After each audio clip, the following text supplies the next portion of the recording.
Hi, everyone. Dr. Liz here. And in the month of March, I'm actually running some replays, some of my most popular episodes because honestly, it's Mercury retrograde.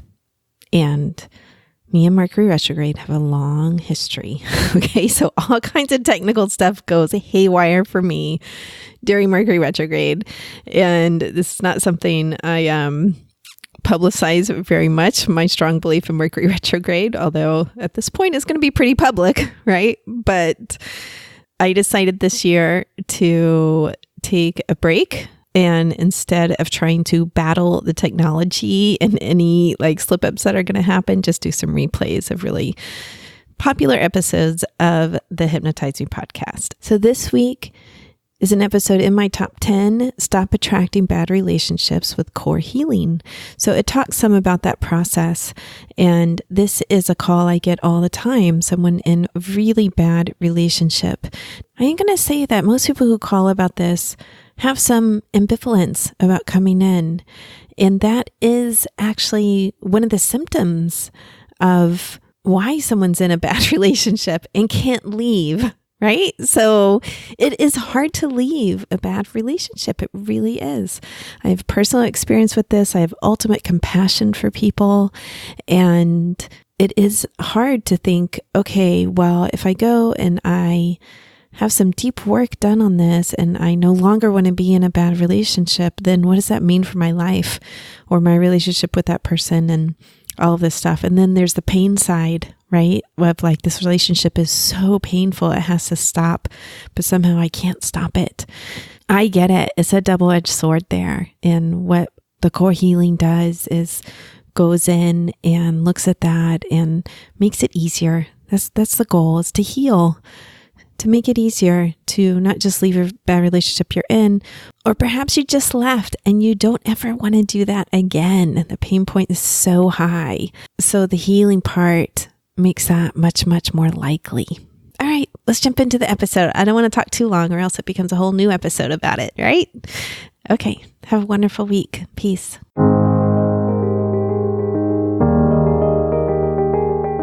Hi, and welcome to Hypnotize Me, the podcast about hypnosis, transformation, and healing.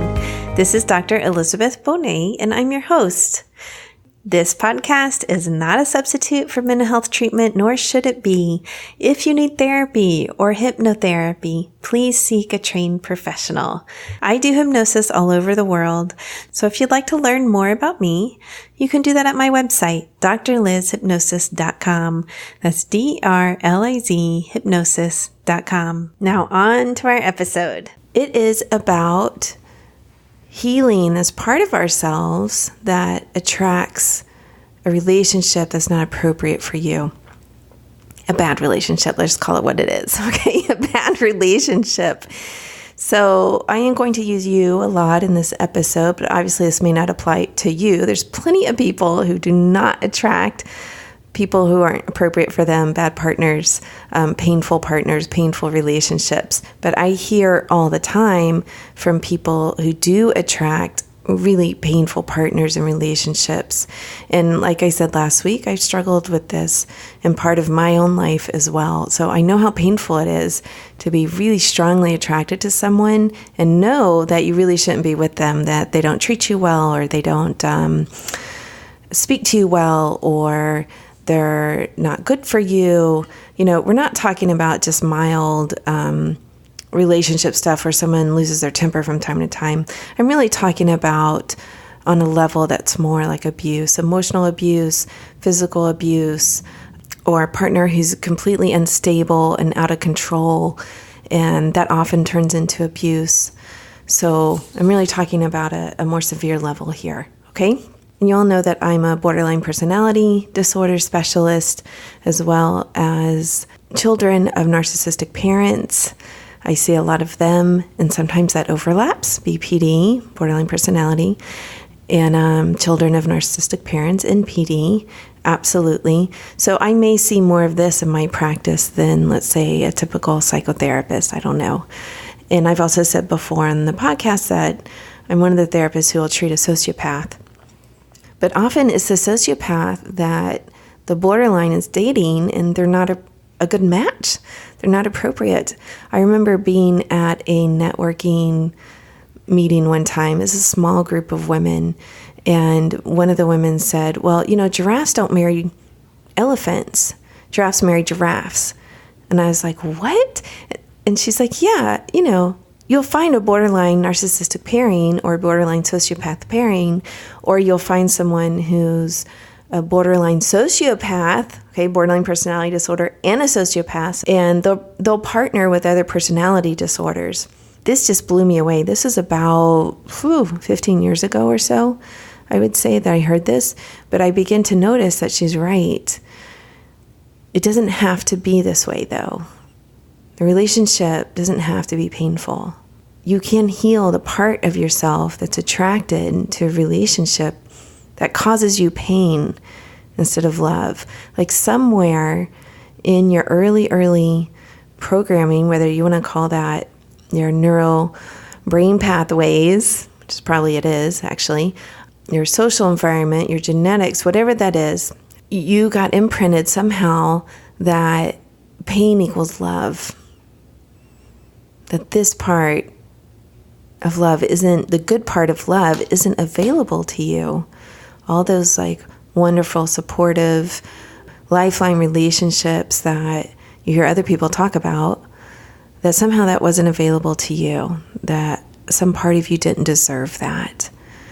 And then you begin to build on that. So you choose relationships that prove that to you. Now, some of these theories come from Dr. Joyce Glasser, I'm going to say that. And some of these come from reading all the borderline research that I've always read, the workbooks, all of that. And I do believe you can recover from borderline personality disorder.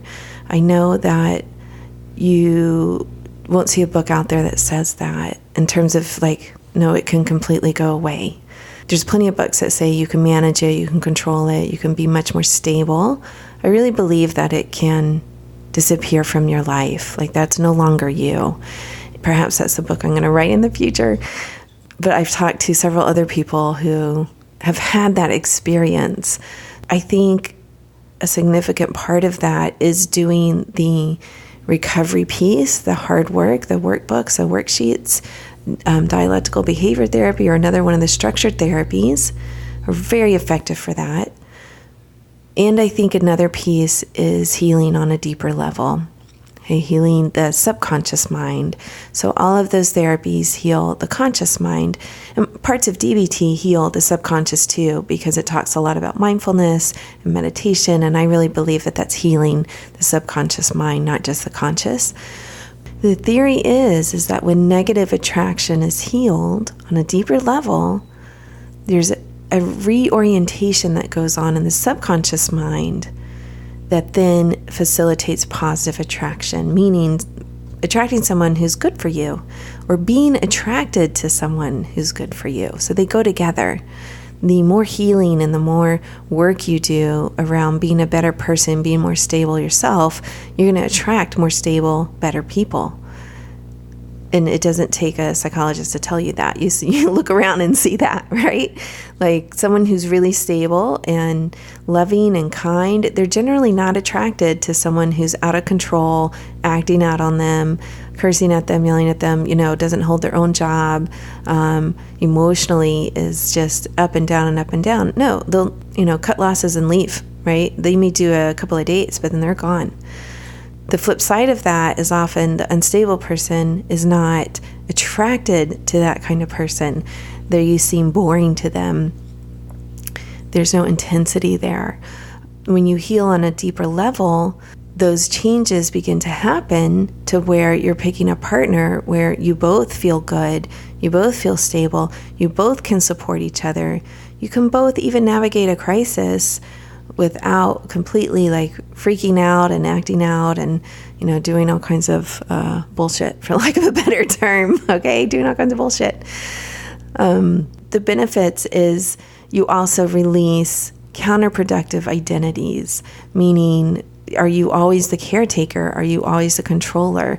Are you always being controlled? You release those identities when you move onto a deeper level. You no longer need to step into them. you also become less reactive to your partner's behavior.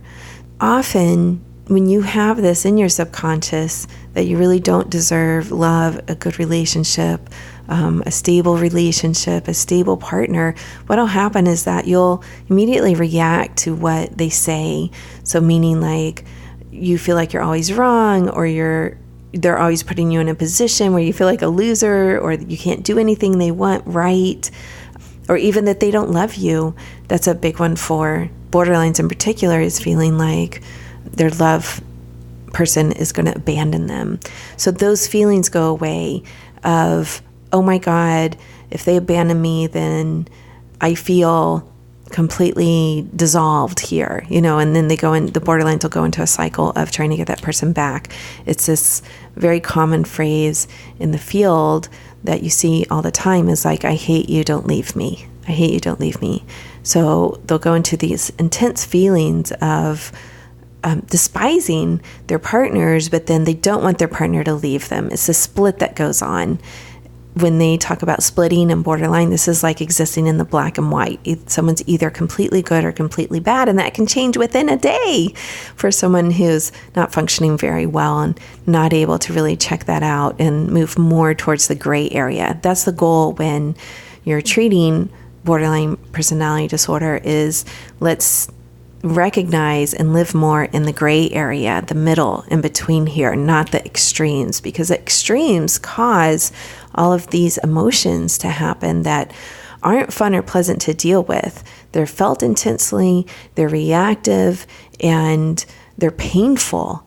So when you go into a deeper level of healing on the subconscious level, then you're taking that reactivity out, and you become less reactive to behavior which previously you interpreted as negative against you, abandonment, all of those behaviors.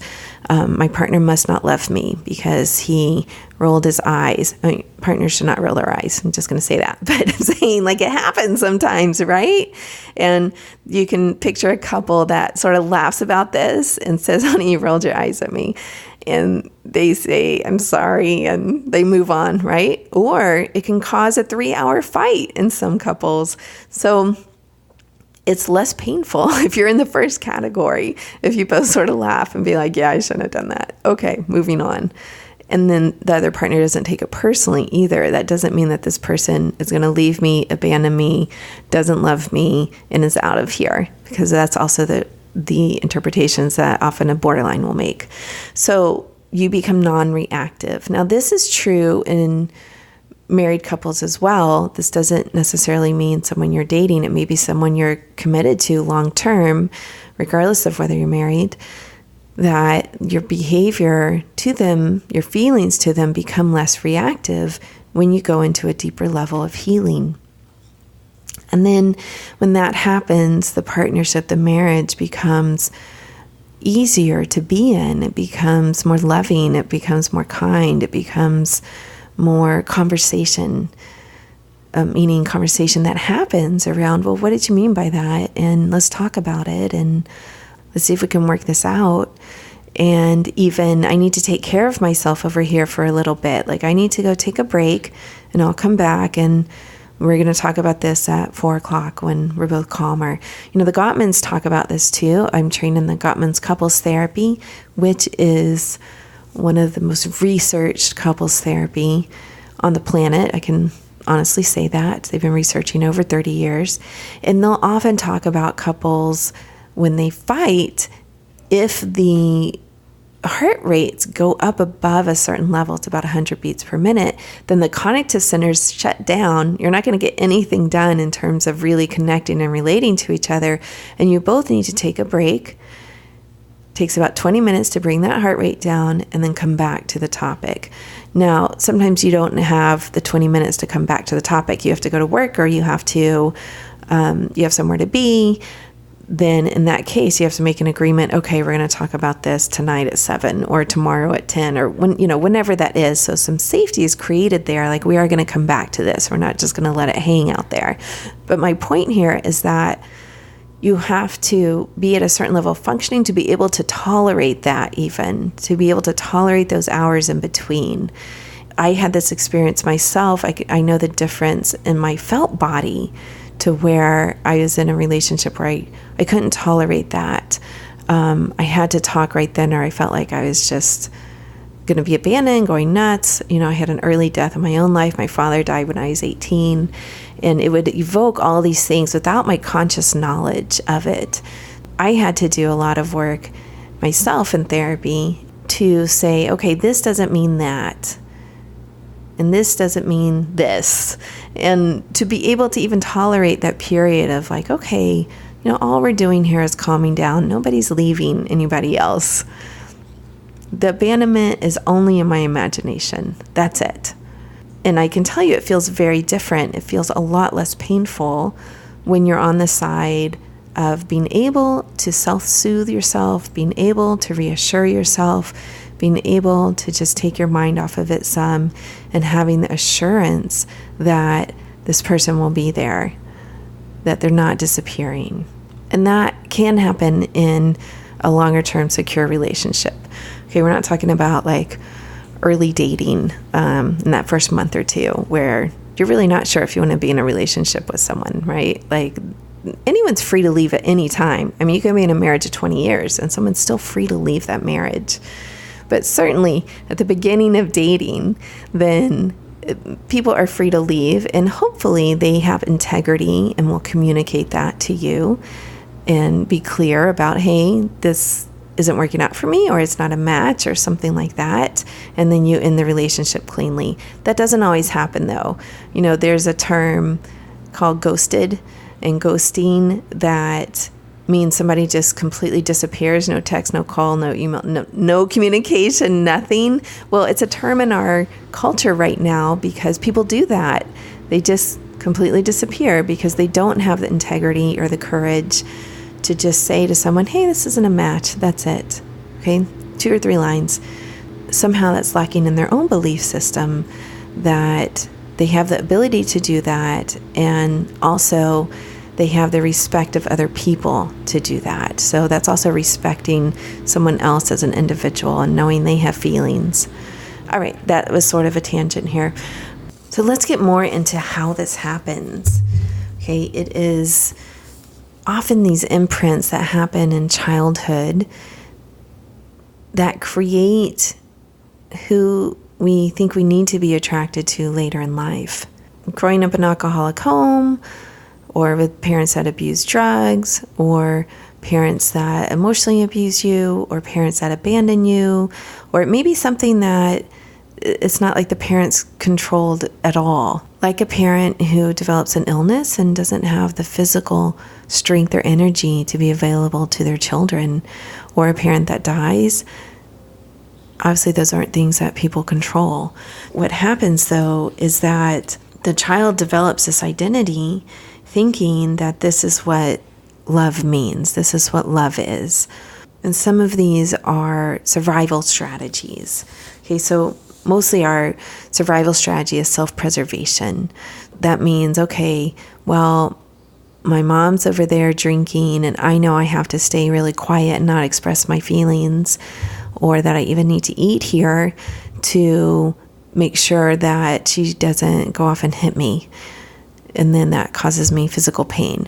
So a child learns to do that and imprints that as this is what I do to stay safe in a love relationship. Okay, so then later in life, you could see that that could easily translate to, I need to stay quiet here with my partner, whether or not they're alcoholic. I need to stay quiet, not express my feelings, and just, go off on this corner and hide. And that could be physically or emotionally as an adult, in order to preserve myself, in order to stay safe. Now, another primary drive we have is to be with others. They've pretty much identified this as very much biologically driven, that the social environment ensures our survival as children.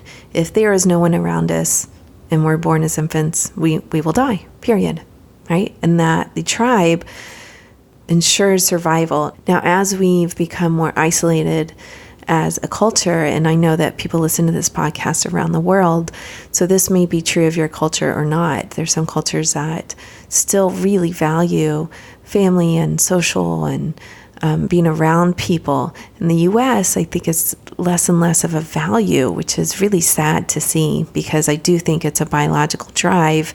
And when that has happened, you also see all these rates of addiction and suicide and all these problems rise. So they go together. So that's one of our primary drives, is to be with someone. And so we're going to work to maintain that.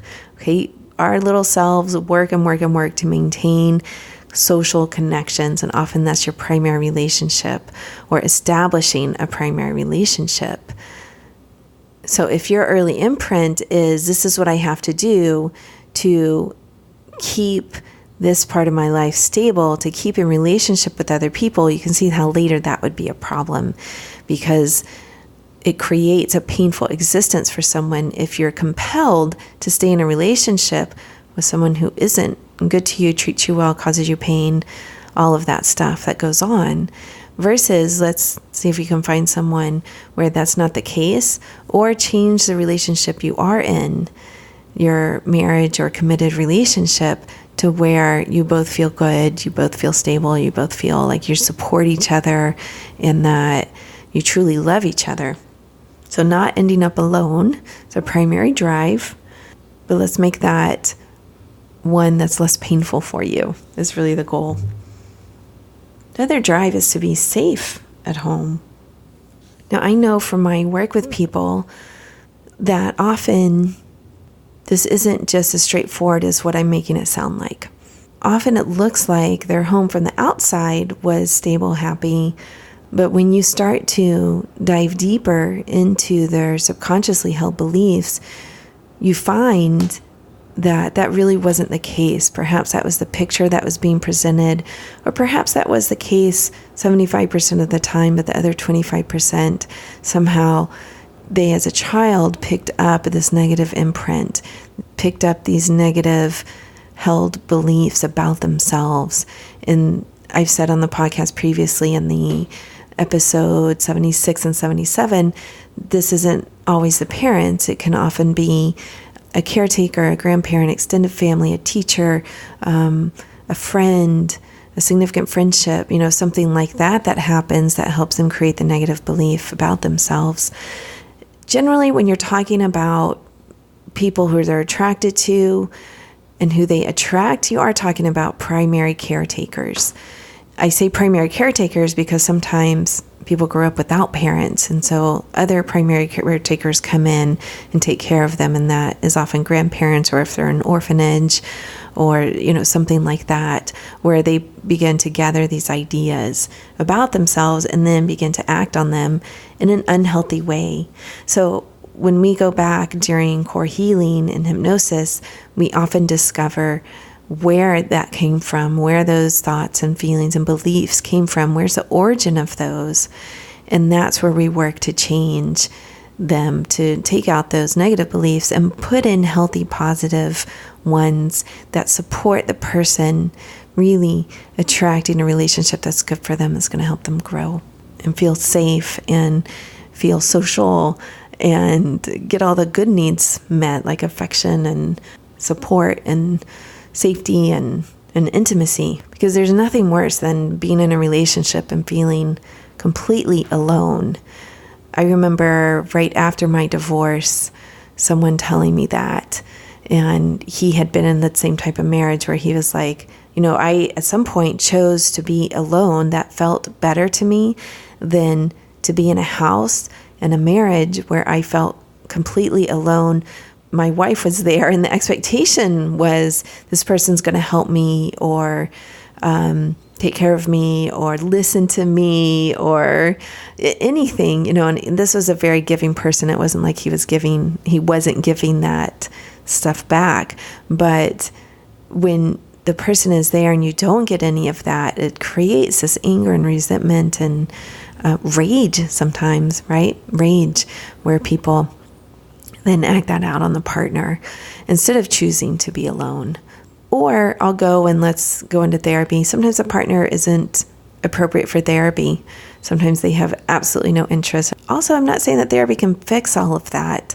The developer of the core healing technique, Dr. Glasser, has said that she actually stopped doing couples therapy because she felt like if you heal these deeper, subconsciously held beliefs about a person, then the marriage is going to improve, period. Like, let me do one partner and work with them, and then we'll do the other partner and work with them. And together, you'll have that synergy come, and the relationship deepens, and the love deepens, and it gets better. So that was her take on it. She stopped doing couples therapy after a while. I believe that couples therapy can be really effective and really helpful, but you do have to have two people who want to engage in it to have that happen. So I'm not saying it's a cure-all for everybody. If you're interested in this kind of work, it is more intensive work than general talk therapy. So just keep that in mind as you enter into it. I do believe it's very effective, though, in terms of people ending that attraction for someone who's just not good for them, and the pain that goes with those relationships. One more story before I go. This happened just yesterday. I was at breakfast with a friend, and I've known him for 5 or 6 years, I would say. And he said to me, Elizabeth, I think I'm just broken. Like, I cannot attract a good female into my life. And so I'm just giving up. Like, I'm not having relationships anymore. I'm just going to have, quote unquote, casual relationships. As a psychologist, we always want to say, oh, you're not broken. But I was like, okay, yeah, people get broken. They do. Sometimes our parents break us. Sometimes it's our grandparents, someone who raised us break us. Or sometimes it's an abandonment breaks us. But I believe that we can go in and heal and fix that broken part. I do believe that. There's that Japanese concept of kintsugi. I'm sure I'm not pronouncing it right, and I should probably YouTube that at some point. But it's that art where they'll take a broken piece and they'll fix it with gold or silver or platinum. And so this piece that was broken becomes even more beautiful. I really believe that about core healing and being able to go into the subconscious and fix this broken piece of somebody until it's really this beautiful, gold, valuable piece of them that they can take forward and feel like they are fixed now, feel like they can move forward in life without this fear hanging over them, without this feeling that they're broken. That's where I'm going to end today. All right, you can always find more information at my website, drlizhypnosis.com. And this is intensive work, but it is worth it, is what I believe. Peace. Have a wonderful week, everyone. I hope you truly enjoyed today's episode. Remember that you can get free hypnosis downloads over at my website, drlizhypnosis.com, DRLIZ hypnosis.com. I work all over the world doing hypnosis.